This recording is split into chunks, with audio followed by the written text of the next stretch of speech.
Sunak has told police to focus on tackling crime and stop playing gesture politics. Here he is in North London talking to GB News. And do you think officers should take the knee?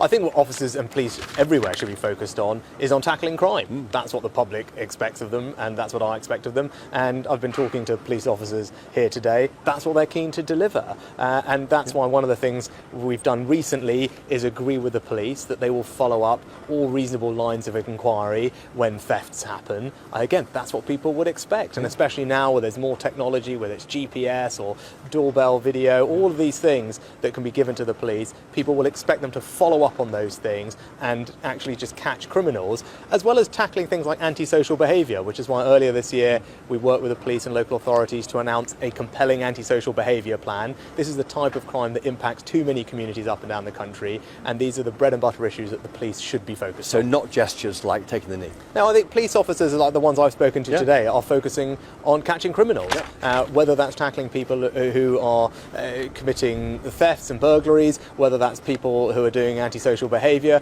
or indeed whether it's serious violence like knife crime. Yeah, so this is somewhat overdue, I think. And I'm not entirely sure why the Prime Minister of the country has to tell the police to do their job.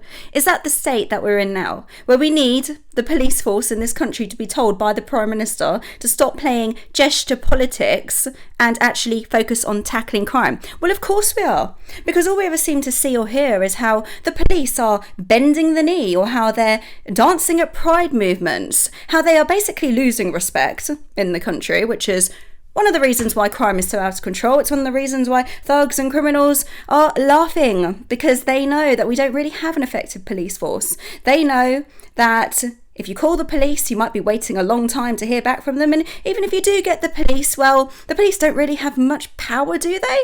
Look at what happened at Notting Hill Carnival. What happened? 75 police officers were attacked.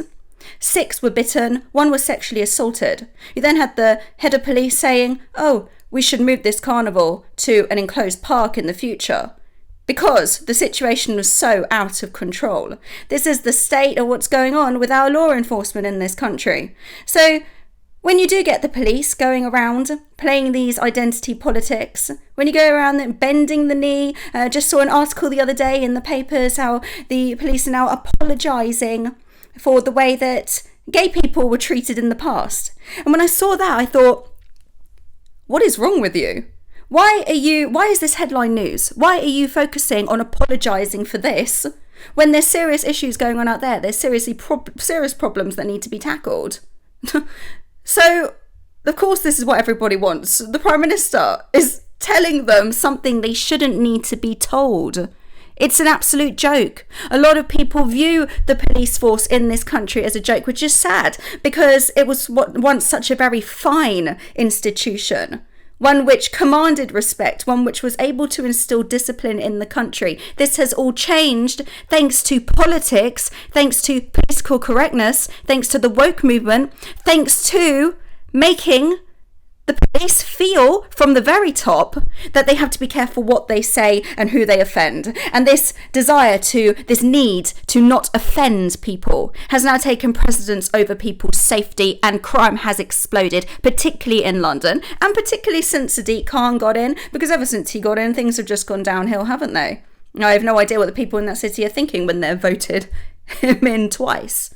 So, of course, long overdue, telling the police what needs to be done. They shouldn't need to be told in the first place. They should get on with their job and do what they're paid to do, and not be afraid of offending anyone, and stop trying to appease people and deal with crime, because that's what people need. Have you got what it takes to be a reasoned presenter? Well, send us a short clip of yourself to join@reasoned.uk, and we might be seeing you on this very channel very soon indeed.